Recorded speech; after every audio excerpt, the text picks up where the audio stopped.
Hi, welcome to the Sunday Jukebox where I'm playing your requests. And this next one has been requested by several people over the weeks and several people this week, I'm happy to say. I can't believe I haven't done it already, but maybe I have and I didn't see it on the list. But anyway, I'm going to do it again. And it's called What Would William Morris Say? And William Morris, as I'm sure plenty of you will know already, was a 19th century or turn of the century, 19th, 20th century philosopher, poet, artist, designer. Designed some, designed stained glass, designed some beautiful wallpaper, designed furniture, designed houses, you name it. Really, he designed it, and a proper Renaissance man. And he started, or he was very active in, I don't know if he started, but very active in the arts and crafts movements. The arts and crafts movement had a motto of, which was usefulness in beauty, usefulness and beauty, meaning that something could be beautiful, but it ought to be useful too. And so that combination of kind of industrial, but designed. I'm sure you would have seen a lot of his furniture and jewellery and so on. A lot of pewter work, a lot of oak. He designed, as I say, stained glass churches and so on, and affiliated with people like Burne-Jones and Philip Webb and all these people. Anyway, so William, I thought, kind of seemed to have a model for the country, really, and an idea of how things should be. And he was also a great writer, and I was inspired to write this song after reading a piece that he wrote called "The Message of the March Wind," which is a poem, and I've actually quoted from that in here. Technically it's a co-write between me and William Morris. And so the archaic kind of language comes from William, and that comes from his poem "The Message of the March Wind," which was really just kind of a writing on the wall type poem about the state of the politics of the country and how things ought to change for the better, and how we ought to all stand up and fight for what we believe in, and so on. So I think a great man, interesting man, and I realised after I'd written this song that he was actually one of. I'm just going to pull these headphones out. Ooh, there. He was one of at least 10 people I've written historical people I've written songs about who've been immortalised in Wetherspoon's pubs. And I actually played the William Morris. It's in Walthamstow, which is where William was kind of from, and and I got a parking ticket there, which really pissed me off, because I got it in about 10 seconds in the time it took me to get into the pub and find out if that's where I was playing. I got a pub ticket, and I was really upset. And I got, in the end, I thought, this is just totally unfair. I've come here to work. I've come here to do a good thing, and that doesn't seem right somehow. It certainly wasn't useful or beautiful. So I appealed, and I won. And I won on the fact that apparently they have to wait for, I think it's 7 minutes before they give you a ticket. And mine was about 7 seconds, so that was one bloody eager traffic warden, notching up his hits for the day. So anyway, I got the bastards and I got my money back. This is a song. It's called "What Would William Morris Say?"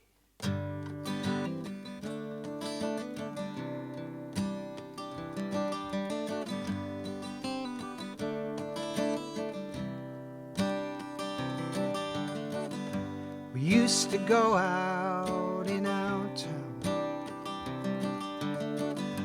We go to the pub till the pub shut down. Smashed the piano, no money for bands. Karaoke led the way, bland leading the bland.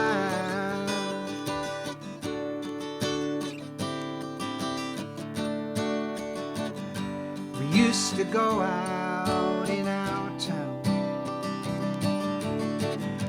The halls are quiet now, shows don't come around. Ran the bar, the place was full, council paid the fees. Corporate greed with slash and burn brought our culture to its knees. What would William say if he could see England today? What would William say? What would William Morris say?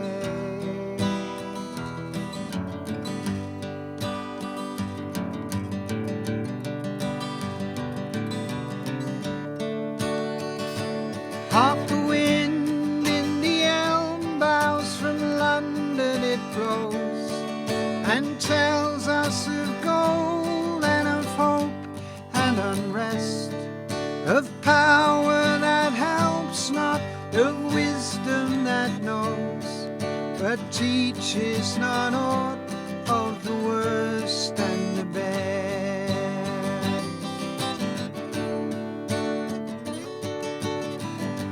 We used to see farms from our town, but now it's all warehouse, industrial ground. Radio screams hit the air, lame electric lungs. Lions all spit politics with poison on their tongues. What would William say if he could see England today? What would William say? What would William Morris say?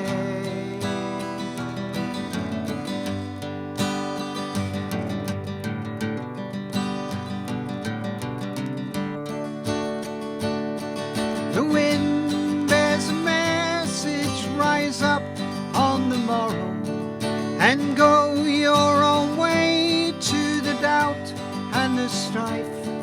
Join hope to our hope and blend sorrow with sorrow, and seek for men's love in the short days of life.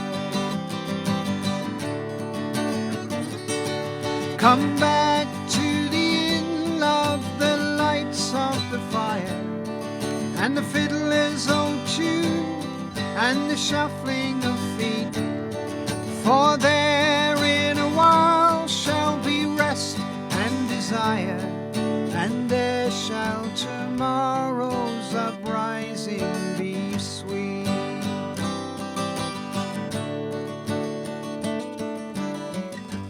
What would William say? What would William Morris say?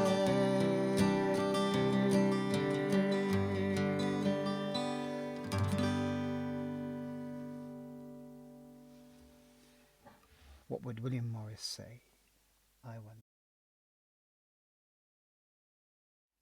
It's a song about Tony Benn and Emily Wilding Davison, and the anniversary just passed this week of Emily's death. Emily was killed under the King's Horse at the Epsom Derby in 1913, probably trying to pin a rosette, a suffragette's rosette, onto the King's Horse, but she was trampled and she died. And I found out this story when I'd done some gigs with Tony Benn back in the day, and done a couple of festivals, and I did a Workers' Party benefit with him, and he was an extraordinary man, and somebody I took to straight away, and you could just, regardless of what you thought of his politics, he was just one of those people who just had massive integrity, and when he spoke, you listened, and I remember doing the Toll Puddle Martyrs Festival with him and Roy Bailey, and and this Workers' Party thing. And so anyway, when he died, I was reading the obituaries, and I read about the fact that he was such a big fan of Emily's that he had a plaque made secretly. He had this plaque inscribed with the details of Emily's overnight stay in a broom cupboard underneath the House of Commons. It was the eve of a national census in 1911, 2 years before her death. And so she snuck into the House of Commons, and she went and hid downstairs in this crypt in the broom cupboard. And so that the next morning, when asked to give her address for the census, she could give her address as the House of Commons. And it was one of the many things she did for the cause of women, and led eventually to the women's vote. And so I wrote this song. Tony had his plaque made, and then he crept down and he screwed the plaque to the back of the broom cupboard door where Emily had spent the night. And I found out later that he'd been assisted in this crime by Jeremy Corbyn. So I don't know why it took two men to screw the plaque in, but maybe Jeremy was lookout or something. But it's a nice story, and I've been invited down there. Dennis Skinner sent me an open invitation to go and visit the crypt, but I've just never had the chance to do it. But I would love to go one day. I'm sure I will. But I was invited up to Morpeth, which is the town where Emily is now buried, and I've been to her grave many times, passing through the north, through Northumberland, and I was invited to go and do a play at the unveiling of a memorial to Emily. There is a wonderful memorial there in the park. But sadly, I was doing a gig that day and I couldn't go, so we rescheduled it so I could go up another time. And I ended up going up and doing a gig with Helen Pankhurst. I believe she's the granddaughter of Sylvia Pankhurst. Am I right? And anyway, it was very nice, and another wonderful woman, and very very strong, and she knew what she was talking about, and it was a real pleasure to do that. And so this is a song I wrote, and for want of a snappy title, it's called Tony Benn's Tribute to Emily Davison. And this is today is especially for Matthew Abercrombie, good friend on Facebook, and up there in the Wolds.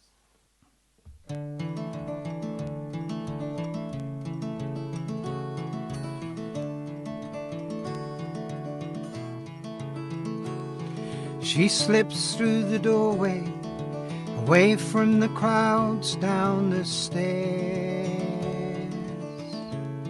She steals through the night, just a plain-looking woman, concealed in her coat and her cares, pursuing her right. Down a tangle of corridors, furtively turning the locks, the day growing dim. Footsteps in the distance, she hears the men coming her way. The last door gives in. There in the dark, with the mops and the brooms, she opens her handkerchief, makes herself room, with a small piece of bread and a small piece of cheese and a jar filled with water between her knees. By the light of a candle, she reads a small book and she waits. And she waits. On the 3rd day of April, 1911, she woke, and she gave her address. These houses of commons, houses of men, and now me. She smoothed down her dress. I'm not asking for favors, just claiming what's rightfully mine. She cried to the world. To rebel against tyrants is to show your allegiance to God. She cried as she fell. 100 years later, he slips down the stairs and he senses her purpose. He breathes in her air. He's made her a sign which he nails to the door. He knows the equality Emily gave her life for. By the light of a candle, he honors her flame and he waits, and he waits, and he waits.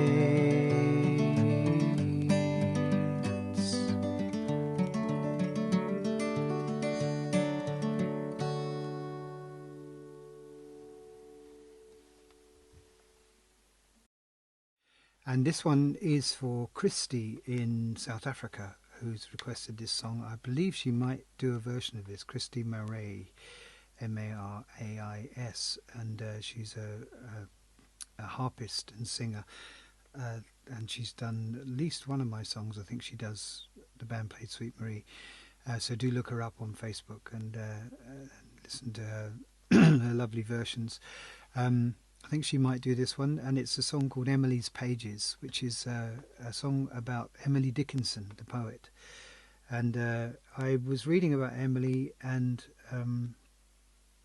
I loved her punctuation. I was always a bit scared of punctuation, and I probably still am a little bit. But certainly growing up, I was scared of it. I could never quite figure it out. And Emily invented her own method of punctuation. She would use dashes and pauses and stops and just really just made it up as she went along the way it felt right. And then I read more about Emily and found out about her life, and she wasn't famous in her lifetime. She's very famous now, obviously, and one of the most famous American poets, but in her lifetime not at all. And she was a recluse who lived in her I think her parents' house on her own, and always wore white. And when she died, they found 60 books that Emily had stitched together herself, made with fine paper and bound, and she'd bound them all, stitched the binding herself. And this is where they found all of her poems. I think over 1,000 poems. I can't remember the figure, but a lot. And of course they're now for the world to see. So there's a reference in the song to the Master, which comes from a series of letters called the Master Letters. And this was some mysterious character in Emily's life who may have been a lover, may have been a teacher of some kind, a tutor, or just an inspiration, or just a friend, who knows. But that's who the Master is.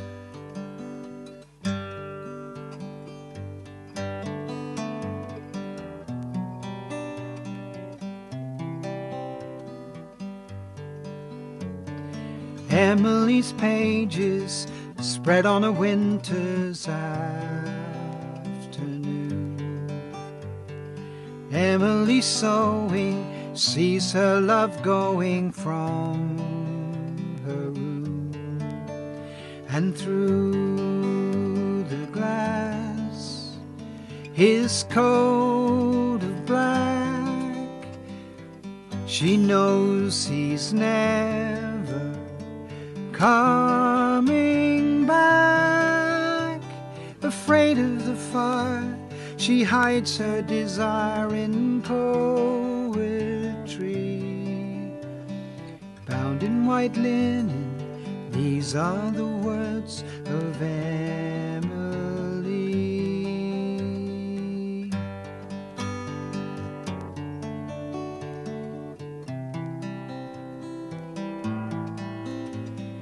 Emily's pages, letters of longing none can see. But nobody's asking Emily passing Calvary,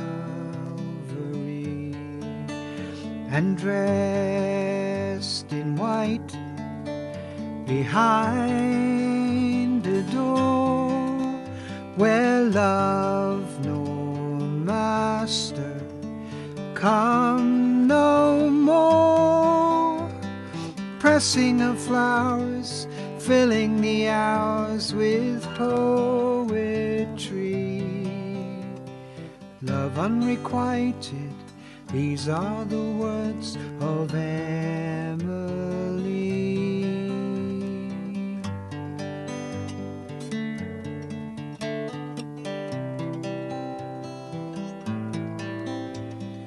Emily's pages, lines on the dying, lines on grief.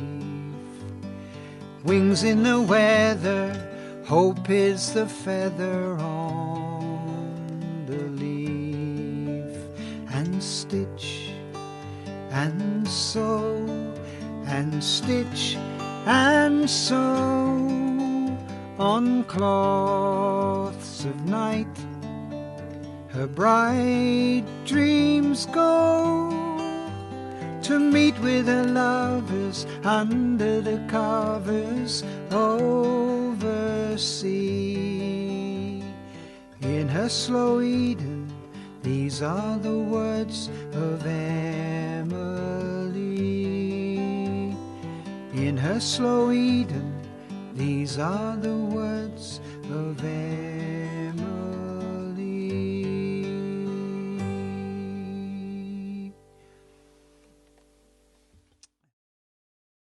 I'm playing your songs, the songs that the requests you've left on my Facebook page, and this one is unusual one, and I'm really happy to get it. It's from Ed Donovan, and Ed is a wonderful singer-songwriter in his own right, and he requested this after playing the song to his daughter in the car park, and his daughter making a very sweet comment about the state of the world, and inspired by hearing this song. So this is especially for you, daughter. I'm sorry I don't know your name, and also for Ed and Emma.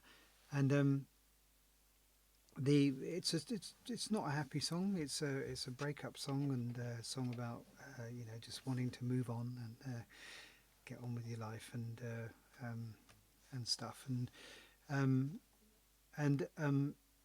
I wrote it actually for an album called December, and the whole album I wrote on when I first got this guitar, and I wrote it kind of for the people who enabled me to get this guitar. That was the whole point of the album. I got the guitar in San Jose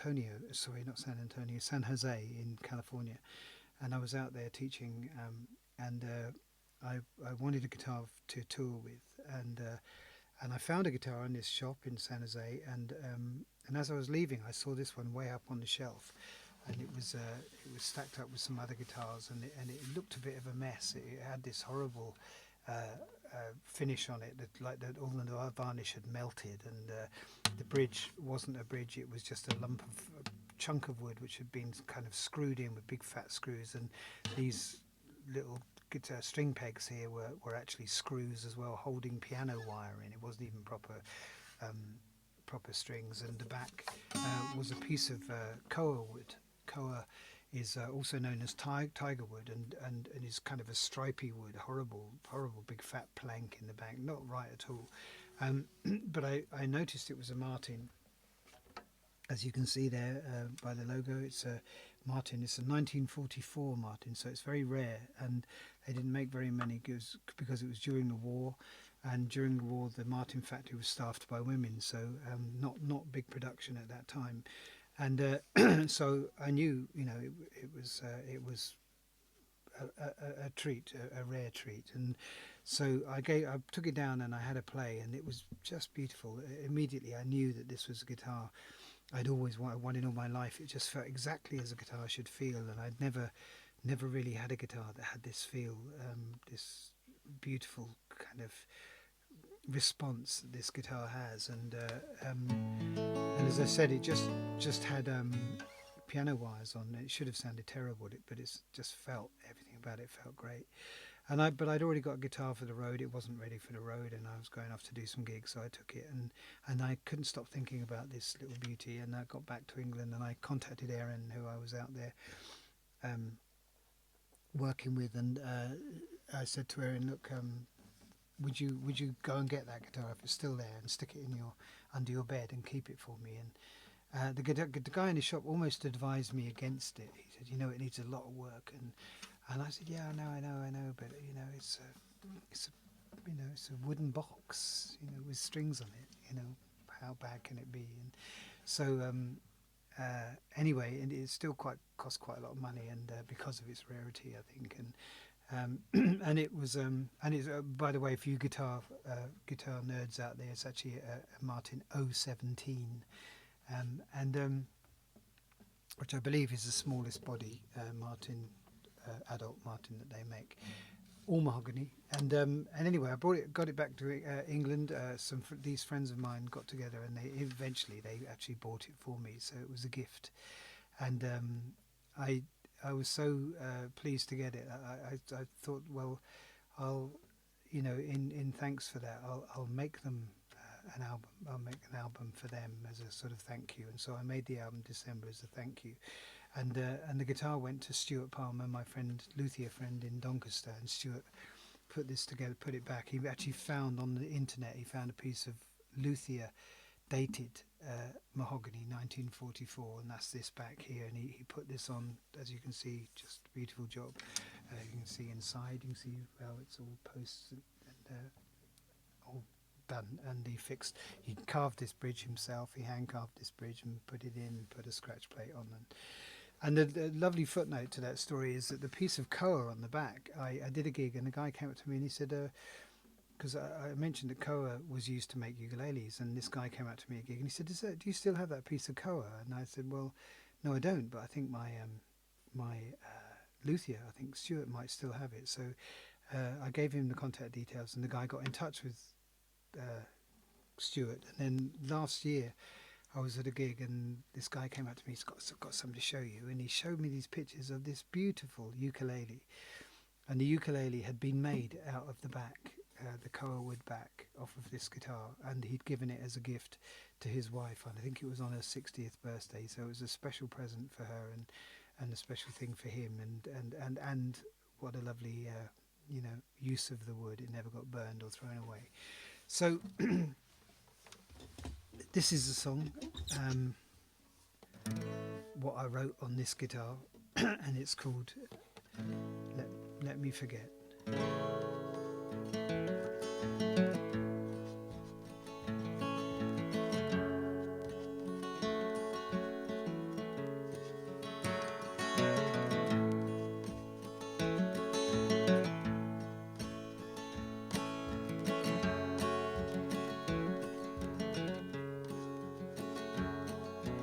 I'm not the one that you want, I'm not the one that you need, I'll keep you distracted a while, but then you'll grow weary of me.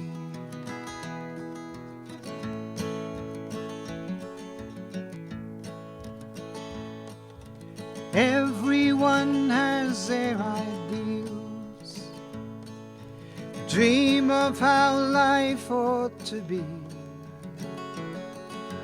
My dreams had no one like you,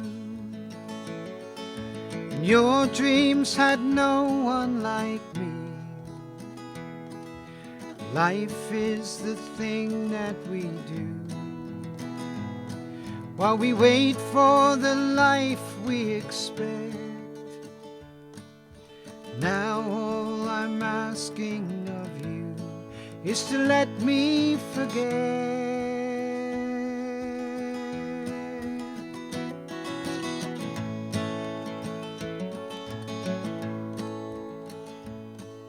Seems love like cows don't come cheap.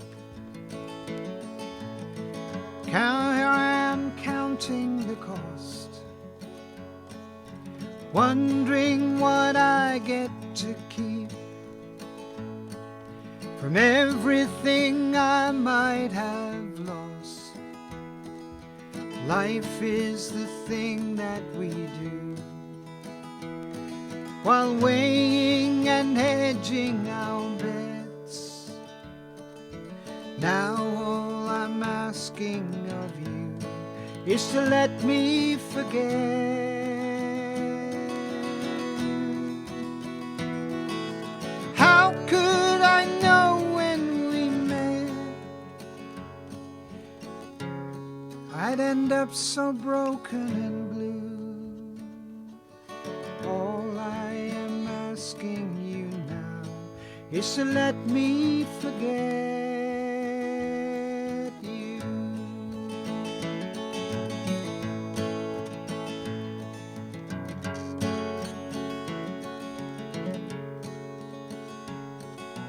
Your heart's been broken, you said. My heart has been broken too. Sometimes you wish you were dead, but then you found somebody new. Life is the thing that we do while we're struggling with pain and regret.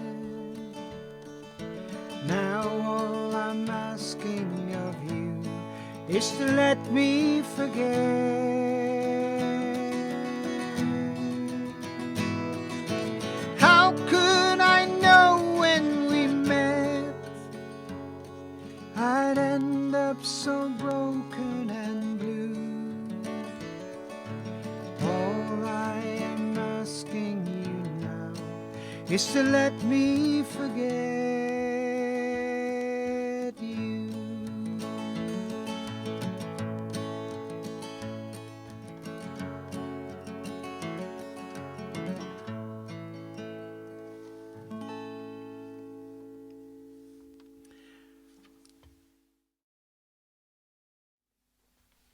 This one is for Janet in Bristol, and I'm glad you've requested this. A few people have requested this, and as I said, I'll finally get round to all of them in the end.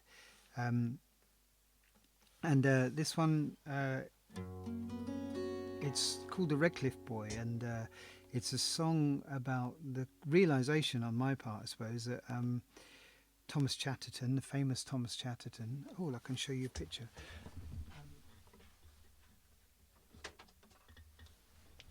This is good. Lends a new meaning to house concerts, this, doesn't it? Instead of me coming to your house, you come to mine. So this is great. So there's Thomas Chatterton. There's well, this is the famous image by Henry Wallace. Except this is an interpretation of it by a friend called Drew Marland. Drew made this picture for me, and it does have a legend at the bottom, which you might not be able to read, but it basically says, and I have to stick some glasses on for this because it's in pencil. After an evening on the Thunderbird and Special Brew, Mr. Chatterton consorts with his muse, Drew Marland. So it's a lovely picture that he did for me, and sorry, she did for me, and I'm the story with the song is, as you can see, there is this is Thomas, the reclining poet. Well, he's actually dying in this picture. It's called The Death of Chatterton. And as you, and normally on in the original there are pictures of there's some papers, torn up papers, and some bottle, presumably a bottle of poison. Drew has done some booze, and And the story is that Chatterton, at the age of 19, after having become quite successful as a poet, committed suicide. But I looked into this, and Chatterton very famously found some papers in the muniments room of Redcliffe Church in Bristol, and he used to go up there and he used to watch the services through a hole in the wall. I've been up to the room there; it's very atmospheric. And there's a chest in the room, and apparently in the chest, his mother, he lived with his mother there. His mother found these parchments, which he then set about tailoring into clothes for Thomas. And Thomas noticed that these parchments had writing on them, so he read them, and to cut a long story short, he eventually invented this character, this poet, a 15th century poet, and Chatterton began to write in the style of this poet, and he passed these poems off as being original 15th century poems, and he got away with it for a while, and then he was found out. And I think the original story goes, and the story behind the painting goes, that he the shame of being found out caused him to take his own life. Hence the picture with the cyanide, the bottle, and the torn papers. You know, this is, oh no, I shouldn't have done this. Tear, tear, tear, drink, dead. But I looked into his story, and I found out that Chatterton was actually, at the age of 19, had moved away from Bristol and was living in London and was very successful. He had something like 30 commissions to his name. He was doing very well. He was getting plenty of work. But he was living in digs, and he was seemingly having a relationship with both his landlady and his landlady's daughter. And whether as a result of this or just general promiscuity or just the sign of the times, I don't know, he contracted an STD, a disease, a sexually transmitted disease. And for the time, the treatment for this, didn't have penicillin, of course, was cyanide, which, as you can imagine, is a very volatile and dangerous substance, and probably best administered by a professional, somebody who knows what they're doing. In Thomas's case, he also had a laudanum habit, which was very common amongst the artists of the day. Laudanum renders you pretty much senseless, and so you're not in the best frame of mind when you're taking laudanum to administer, to self-medicate, particularly something as dangerous as cyanide. And when Chatterton died, and when his body was, they did an autopsy, and they found that he had equal or substantial levels of cyanide and laudanum in his bloodstream. So it seemed to me that he didn't commit suicide, although that would have been the most convenient explanation for to reinforce this notion of Chatterton being the archetypal rock and roll poet, really the father of romanticism, as he became known by people such as Wordsworth and Byron, and dying a rock and roll death, a beautiful young man at the age of 19, at the height of his powers, and in a garret in London. But in fact, I think, and this is purely my theory, that he was probably self-medicating cyanide for his disease whilst under the influence of laudanum. So an accidental death, I think. Anyway, I wrote a song to this end, and it's called The Redcliffe Boy.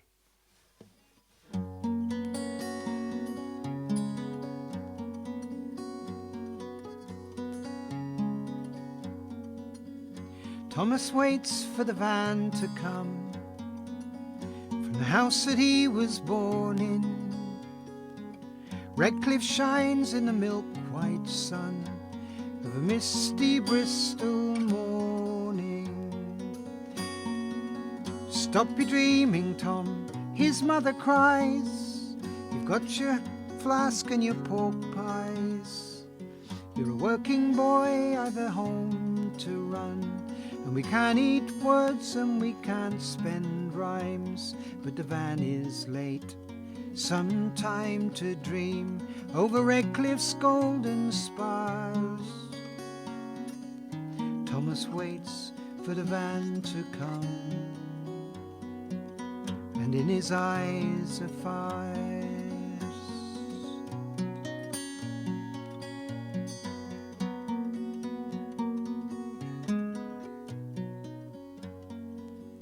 The van arrives with the laughing boys, their cigarettes and their chatter.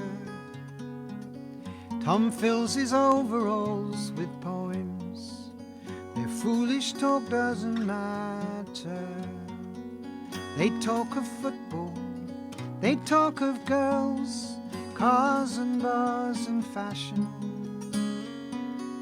Tom's alone in his troubled head, with his poetry and his passion, and a tramline track like a lightning bolt from the consecrated ground throws sparks in the veins of Redcliffe boys and draws the bright stars down.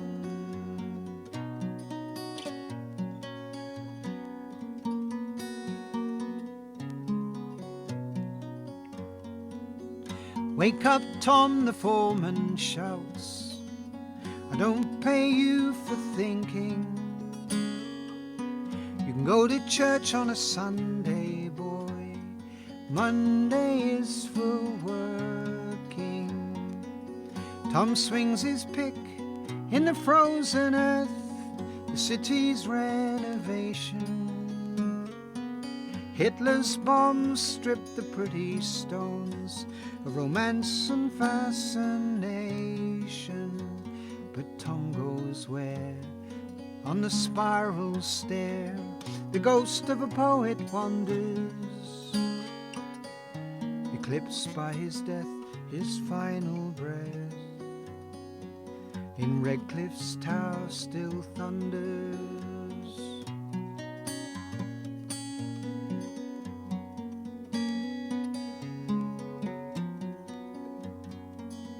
Sirens scream and the spotlights glare at Tom on Redcliffe's spire. His mother cries and the vicar begs, Tom, don't climb any higher. As he scatters poems on the heads below, a voice at his shoulders speaks. It's a good life, Tom. Don't jump, don't run. This way is for the weak. And he stares in the face of the Redcliffe boy, the fiery truth in his eyes. It was bad love, drugs and stupidity, and it's history that lies.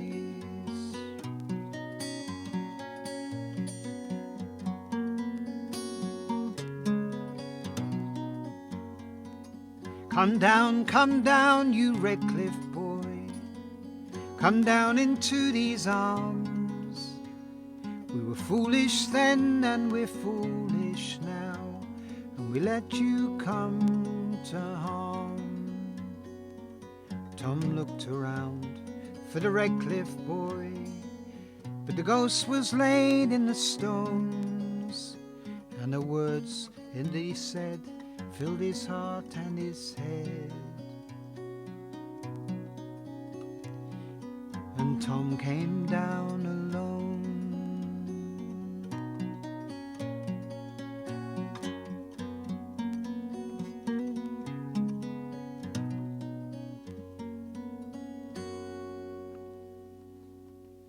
The Redcliffe boy.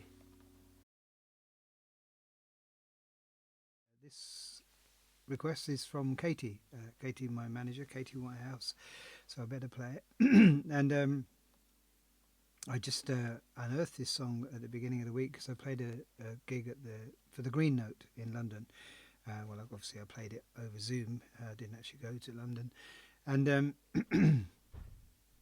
the song is the reason I resurrected this song. It's the story of a black man an 18-year-old black man who was shot by the police back in 2014 for possibly allegedly stealing cigarettes. But however, he was shot 6 times and killed by an officer called Wilson. And so with the George Floyd business and all the uprisings in America at the moment, I thought it was appropriate. A quote from the Times said that Wilson had violated his protocol, had violated no protocol in his deadly interaction with Brown, yet he was part of a corrupt and racist system. And clearly that corrupt and racist system still exists, not only in parts of the police force, but in society in general. And I've called the song The Lonesome Death of Michael Brown in reference to a song called The Lonesome Death of Hattie Carroll by Bob Dylan, which again was about the killing of an older woman, black woman, purely because she was black, and the white man got away with it. So, it feels like these riots and uprisings which are going on are well overdue, and something does need to be done. It's frightening, but if it can't be done through common sense, then obviously that common sense has to be instilled in the people who can do something about these things, who can change these things. So this is The Lonesome Death of Michael Brown.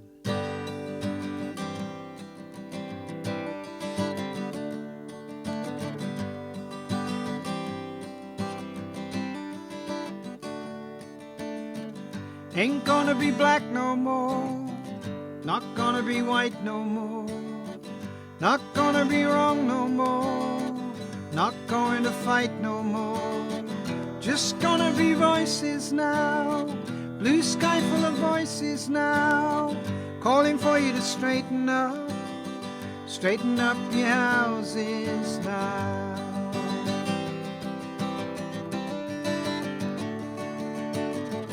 Not gonna be blood no more, not gonna be skin no more, not fighting to lose no more, not hoping to win no more, just gonna be voices now, close voices in harmony, calling down from a clear blue sky, from a position of sanity.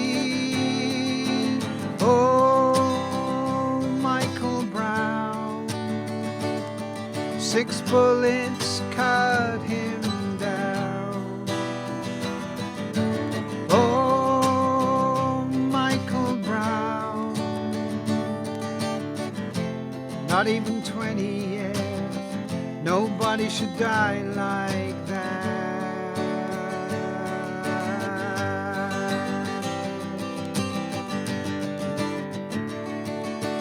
Wrong on the streets of Ferguson, wrong in Baltimore 63, wrong in Minneapolis, wrong in this society. Won't play that card no more, black and white the old excuse, singing down from a clear blue sky, make the man speak his own truth.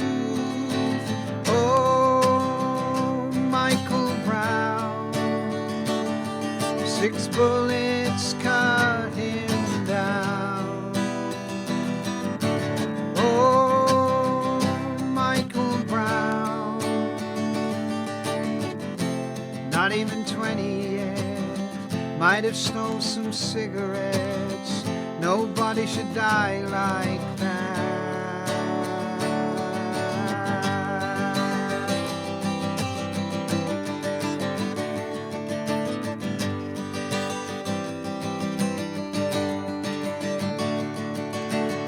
Be calm and try to see, and for your own sake understand about your God who teaches love, at least not to murder your fellow man.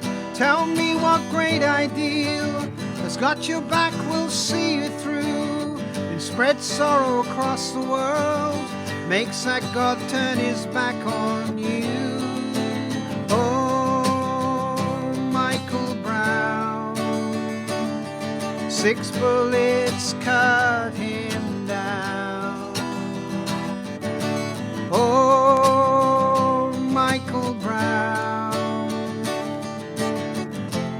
not even 20 yet. Might have stole some cigarettes, could have been a counterfeit. What kind of law, what kind of land, where a young man can die like that?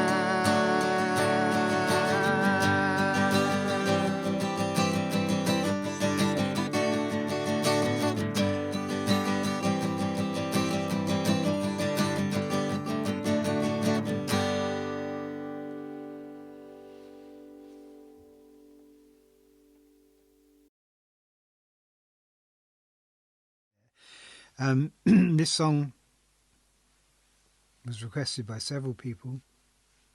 It's a song called "We Looked Away," and it kind of speaks for itself, I think, really. And so we do have a tip bucket. You can leave tips if you like, and the money does go to a good cause, namely me and doing all this and getting on with this stuff and keeping the wheels oiled, as it were.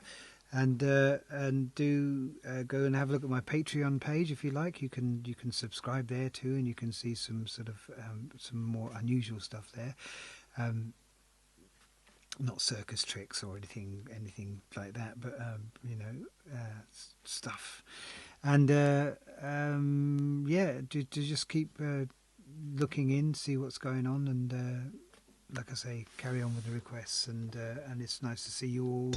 And I hope I'll see you all for real sometime soon. So take care, and here's some words for you.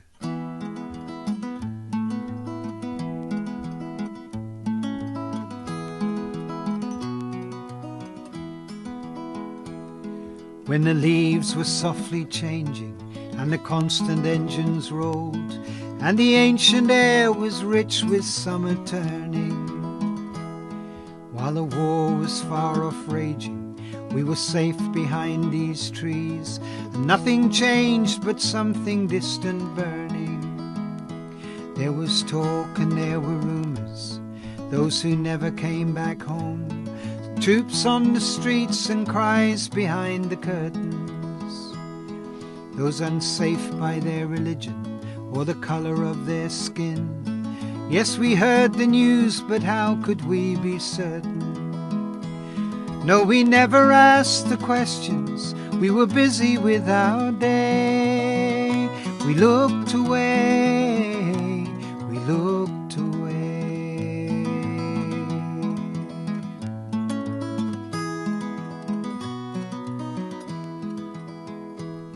His eyes were bright with promise, and they shone with his great gift, and a nation swore allegiance to his mission. And his words rang like church bells, calling all lost souls to join in praise and to rejoice in his great vision.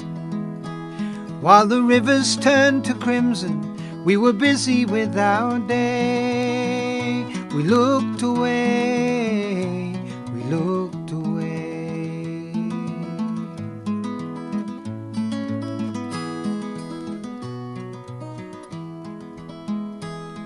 In the north the ice is melting, and the oceans fade to grey, and the whales cry for the dying of their nation. And the earth is stripped and wasted, greed and progress have their way, and it sickens more with each new generation. Roll the blinds and draw the curtains, we are busy with our day. We looked away, we looked away. Come the hour of your judgment, will you take the stand and say, I looked away, we looked away, we looked away, we looked away.